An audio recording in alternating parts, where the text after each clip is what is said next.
श्रीमन्महागणाधिपते नमः। श्री सरस्वत्यै नमः। श्री गुरुभ्यो नमः।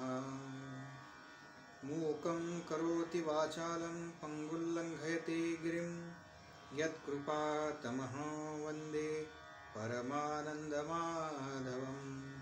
गोपाल कृष्ण भगवान की जय। गोपाल कृष्ण भगवान की जय। गोपाल कृष्ण भगवान की जय। नमस्कार।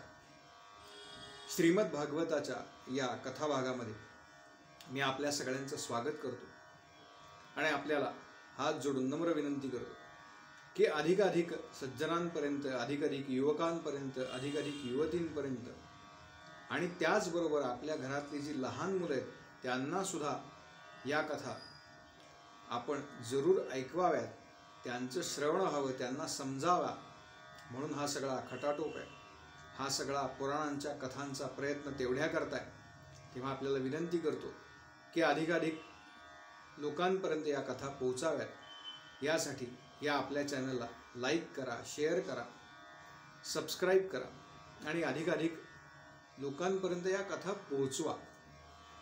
कारण आपल्या पुराणांचा अभ्यास किंवा त्यातल्या कथांचा अभ्यास हा जर आपण केला, आपण त्या ऐकल्या आणि पुढच्या पिढीला सांगितल्या तरच त्या पुढच्या पिढीपर्यंत पोहोचणार आहे। तेव्हा आपल्याला ही नम्र विनंती करतो आणि आजच्या कथाभागाला सुरुवात करतो। मागच्या भागामध्ये आपण पाहिलं की हिरण्यकश्यपूने तपश्चर्येला जाण्यापूर्वी किंवा त्याची तपश्चर्या कशी भंग पावली आणि त्यानंतर तो घरी परत आला आणि पुन्हा एकदा त्यानं तपश्चर्येचा दिवस नक्की केला आणि तो तपश्चर्येकरता म्हणून निघून गेला। त्यावेळेला कयाधूला, त्याची जी पत्नी आहे, तिला दिवस गेले, ती गर्भवती आहे आणि ही बातमी देवांपर्यंत पोहोचली।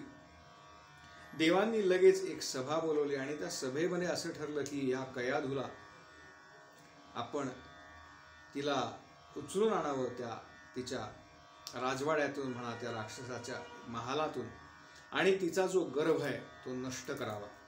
आणि म्हणून इंद्रानं ही कामगिरी स्वतःवरती घेतली आणि त्यानं एके दिवशी कयाधूला तिच्या महालातून पळवून नेलं। कारण या देवांचा असा समज होता की हा जो हिरण्यकश्यप आहे हाच जर एवढा त्रास देतो तर ह्याचा मुलगा आपल्याला किती त्रास दिला। असं म्हणतात ना की बाप से बेटा सवाई, असं व्हायला नको, असं जर झालं तर अवघड होईल।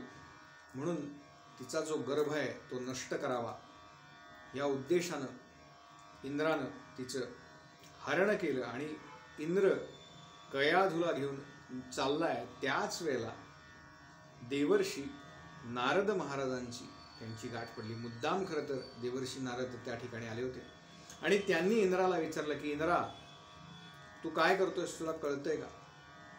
मागच्या वेळेला तू असंच एक कृत्य केलं होतंस अहिल्याच्या बाबतीत आणि त्याची शिक्षा तुला भोगायला लागली होती, तेव्हा ती तू विसरलायस का? तेव्हा इंद्र म्हणाला, नाही नाही, माझा तसा कुठलाही हेतू नाही। इंद्र ओशाळला असा उल्लेख आहे, परंतु म्हणाले हिचा जो पुत्र आहे त्याला संपवावा असं आमच्या देवांच्या सभेमध्ये ठरले आणि सर्वांच्या संमतीनं हे कृत्य करण्यासाठी म्हणून मी हिला घेऊन चाललो। हिचा गर्भ जो आहे त्याचा मी नाश करतो आणि हिला पुन्हा परत पाठवतो। त्याच वेळेला देवर्षी नारद इंद्राला म्हणतात की इंद्रा, तू असं अजिबात करू नकोस, कारण हिच्या उदरामध्ये जो गर्भ वाढतोय तो कोणी सामान्य नाही, तो अत्यंत भगवत भक्त आहे, तेव्हा तू त्याला मारू नकोस। आणि इंद्रा, हिला तू आत्ता पळवून आणलंयस तेव्हा एक काम कर, हिला आमच्या आश्रमामध्ये सोड। ही जोपर्यंत गर्भवती आहे तोपर्यंत ही आमच्या आश्रमामध्ये राहील आणि आमच्या आश्रमामध्ये जे संस्कार चालतात ते संस्कार आपोआप या गर्भावरती होतील। इंद्रानी देवर्षी नारदांचं म्हणणं जे आहे ते मान्य केलं आणि कयाधूला त्यांच्या आश्रमामध्ये सोडलं आणि याच आश्रमामध्ये भक्तश्रेष्ठ प्रल्हाद यांचा जन्म झाला। त्या गर्भावरती मुळातच देवर्षी नारदांच्या मुखामध्ये सतत नारायण नाम चालू आहे, त्यामुळे त्या नारायण नामाचे संस्कार झाले त्या आश्रमातलं जे सगळं वातावरण आहे अत्यंत प्रसन्न आणि भगवत भक्तिपूर्ण जे वातावरण आहे, त्या वातावरणाचे संस्कार झाले. आणि त्याच वेळेला काही अंतराने हा जो प्रल्हादाचा पिता आहे हिरण्यकश्यपू, जो तपश्चर्या करता म्हणून गेला होता, त्याची तपश्चर्या पूर्ण झाली आणि साक्षात ब्रह्मदेव त्याला प्रसन्न झाले. ब्रह्मदेव त्याच्या समोर प्रगट झाले, हा हात जोडून उभा आहे. आणि ब्रह्मदेवांनी विचारलं की हिरण्यकश्यपू, मी तुला प्रसन्न झालोय, तेव्हा तुला काय वर पाहिजे तो माझ्याकडनं मागून घे. अगदी स्वाभाविक आहे. देव प्रसन्न झाले, भगवंत प्रसन्न झाले, ब्रह्मदेव प्रसन्न झाले की समोरच्या जो तपश्चर्या करणार आहे त्याला विचारतायत, तुझी काय इच्छा आहे ती माझ्याकडनं मागून घे.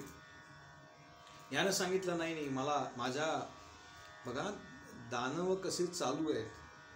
त्यानं सांगितलं की माझी कुठलीही इच्छा नाही, मला केवळ आपल्याला प्रसन्न करून घ्यायचं होतं. तेव्हा ब्रह्मदेव म्हणतात, नाही म्हणाले, आता मी प्रसन्न झालोय ना, तेव्हा मी तुला वर दिल्याशिवाय इथून जाणार नाही.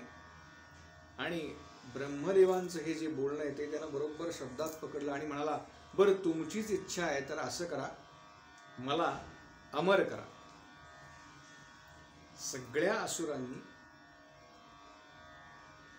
आपली इष्टदेवता प्रसन्न झाल्यानंतर हाच एकमेव वर मागितला, मला अमर करा. त्यावेळेला ब्रह्मदेव म्हणतात की मुळात म्हणाले हिरण्यकश्यपू, अरे मीच अमर नाही, ज्याला जन्म आहे तो कधी ना कधीतरी मरणार आहे, जे जे उपजे ते ते नासे, माऊली म्हणाले. तेव्हा म्हणाले तू ह्याच्या बदल्यात दुसरं काहीतरी मागून घे. मग तो म्हणाला, ठीक आहे, मला अमरत्वाचं वरदान नाही, तर मग त्याच्या बदल्यात मला काही पट तुम्ही अधिक वर द्या. ब्रह्मदेव स्वाभाविकपणे म्हणाले, ठीक आहे, कारण अमरत्वाचं वरदान हा मागत नाही ना, मग हा जे काही मागतोय त्याला हो म्हणावं. या न्यायानं ठीक आहे म्हणाले, तू जे जे मागशील ते मी तुला देईन, पण अमर काही मी तुला करू शकणार नाही. त्यावेळेला हिरण्यकश्यपूनं फार चतुराईनं काही वर मागून घेतली. म्हणाला, एक करा, मला दिवसा मृत्यू येऊ नये, मला रात्री सुद्धा मृत्यू येऊ. ब्रह्मदेव म्हणाले, तथास्तु. म्हणाले, मला मनुष्याकडून मृत्यू येऊ नये, मला कुठल्याही प्राण्याकडून मृत्यू येऊ नये. ब्रह्मदेव म्हणाले, तथास्तु. मला कुठल्या शस्त्राने मृत्यू येऊ नये, कुठल्या अस्त्राने मृत्यू येऊ नये. पुन्हा म्हणाले, तथास्तु. अजून एक म्हणाला, मला घरामध्ये मृत्यू येऊ नये, घराच्या बाहेर सुद्धा मृत्यू येऊ नये. तथास्तु. म्हणाले, झालं का पूर्ण? नाही म्हणाले, अजून एक राहिलंय, तुम्ही उत्पन्न केलेल्या कुठल्याही योनीकडून मला मृत्यू येऊ नये. म्हणजे ब्रह्मदेवांनी जी सृष्टीची रचना केली आहे त्या सृष्टीतल्या कुणाकडूनही मला मृत्यू येऊ नये. अत्यंत चाणाक्षपणे त्यानं खरं तर अमरत्वाचं वरदान मागितलं, परंतु ती मागण्याची पद्धत त्यानं बदलली. अपेक्षित तोच परिणाम आहे. एवढ्या सगळ्या त्याच्या मागण्यांना ब्रह्मदेव तथास्तु म्हणाले. ब्रह्मदेव निघून गेले आणि त्याच्यानंतर एका अर्थानं हिरण्यकश्यपूला वाटलं की आता आपण अमर झालो आणि मला आता ह्या अखिल ब्रह्मांडामध्ये, अखिल सृष्टीमध्ये मारू शकेल असा कोणीही नाही, हे याची त्याला खात्री पटली.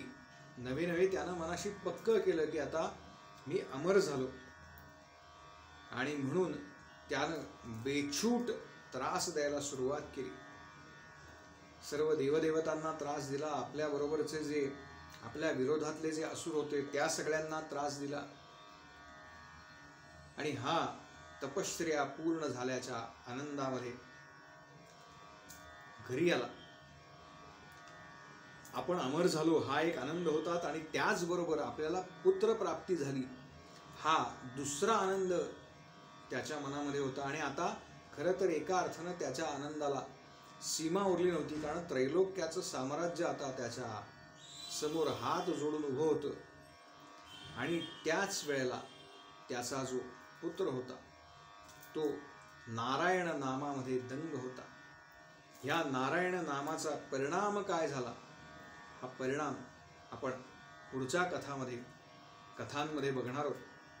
आपल्याला पुन्हा एकदा विनंती आहे की अधिकाधिक लोकांपर्यंत, अधिकाधिक सज्जन शक्तींपर्यंत किंबहुना या कथा आपण श्रवण करा आणि आपल्या घरातली जी लहान मुलं आहेत त्यांना सुद्धा त्या ऐकवा, एवढी आपल्याला विनंती करतो. पुन्हा एकदा आवाहन करतो, या आपल्या चॅनलला लाईक करा, शेअर करा आणि सबस्क्राईब करा. एवढं खरं तर मागणं मागतो आपल्याकडे आणि या ठिकाणी थांबतो. गोपाल कृष्ण भगवान की जय. गोपाल कृष्ण भगवान की जय. गोपाल कृष्ण भगवान की जय.